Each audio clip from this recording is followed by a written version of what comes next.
За Монгол Forex хөгжөөд одоогоор ингээ 20 жил өнгөрч байгаа шүү байна.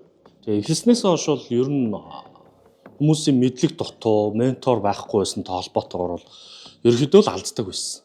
Тэгээд сүүлийн хэдэн жилүүдэд за ялангуяа коронавигоос хойш монголчуудын арилжаанд оролцох хандлага бол маш өндөр болсон. Дээрээс нь нөгөө шийдвэр гаргалтын төвшингүүд бол нэлээд өндөр болсон. Одоо та нарын эргэн тойронд арилжаанаас мөнгө олдог хүмүүс бол зөндөө болсон байж. Гэтэл нэг асуудал үүсэж байна. Юу вэ гэхээр ер нь бол хэрэглэгчид ерөнхийдөө нөгөө данс цэнэглэх асуудал байж. Хоёр төрлөөр цэнэглэж байна л та. Нэг нь болохоор банкар буюу картаар цэнэглэж. Нөгөөх нь болохоор криптоор цэнэглэн гэсэн ийм хоёр нөхцөл байж. Сүүлийн үед үүсэж байгаа. Ихэнх хүмүүс бол энэ амраар нь энэ картыг сонгодог. За картны хувьд бол сүүлийн үед бид нар мэдж байгаа шүү дээ. Амархан болсон зүйл нь нөгөө виртуал карт үүсгээд шууд хөргөөр цэнэглээд тэрийгээ шууд доллар руу хөргөж болдог болсон. Нэг иймэрхүү учраас заавал одоо банкны салбар дээр очиж бол карт мартныг шаардлагагүй юм болсон байж. Тэгэнгүүт карт яадаг вэ гэхээр за одоо жишээ нь та за 10,000 доллараар дансаа цэнэглэчих. Буцаагаад нөгөө татаа авалт гэдэг зүйл байна. Татаа авалтанд зөвхөн картаараа 10,000 доллараар л байна гэсэн үг. Нэгсэндээ картын үндсэн систем нь чи хідээр картаар одоо юу гэдэг арилжааныхаа дансыг цэнэглэн тэр мөнгийг зөвхөн картаар л татдаг. Тэгвэл 10,000-аас дээш олсон ашгийг хэрхэн татах вэ гэдэг сонголт үүсэж байгаа. За үүнд болохоор үндсэндээ банк хооронд гэдэг зүйл. Банк хооронд буюу дансаар wire transfer гэж яриад байгаа. Бидний нэрлэдэг. Энэгээр татаж болдог. Зарим хүмүүс бол криптоор татаж болдог.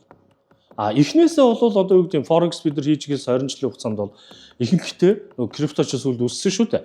Картаар цэнэглээд үлдсэн мөнгөө банк хоорондын таталт буюу энэ 2-3 хоног дээрээс нь яг нь 20 долларын шинтгэл төлдөг нөгөө дамжуулагч банк.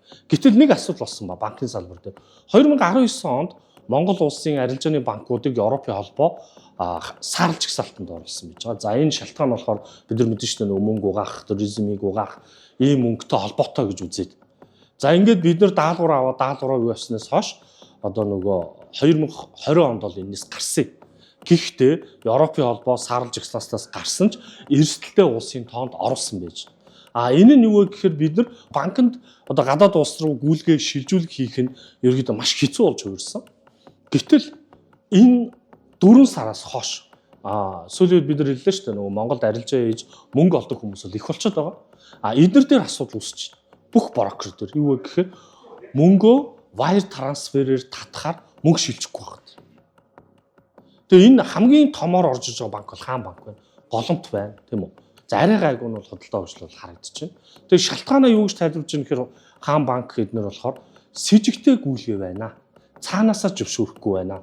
За энийг нь хингнээс буцааж ийн гэхээр Монголын бүх банкуд Солонгосын Комин гэдэг нь тийм банкар дамждаг гэж байгаа. Тэгээ тэндээс гүйлгээнээ цуслагдаад байна гэсэн. Тэгэхээр би таанаас ямар зөвлөгөө өгөх гээд байна гэхээр хэрв та нар арилжаа хийгээд ашиг олдог болцсон мөнгөө хурдан хугацаанд татаж банкны асуудалд орохгүй гэвэл эхнээсээ цэнэглэлтэй крипто гэдэг дансыг одоо криптогоор цэнэглэлтийг хийж ялангуяа баанисыг ашиглаж депозит хийж виртуалаа криптоор их юм бол нэг хоног шинтгэл нь яг $1-2 энэ аргыг бас сонгоорой гэж бол та нарт зөвлөж анхааруулж байна.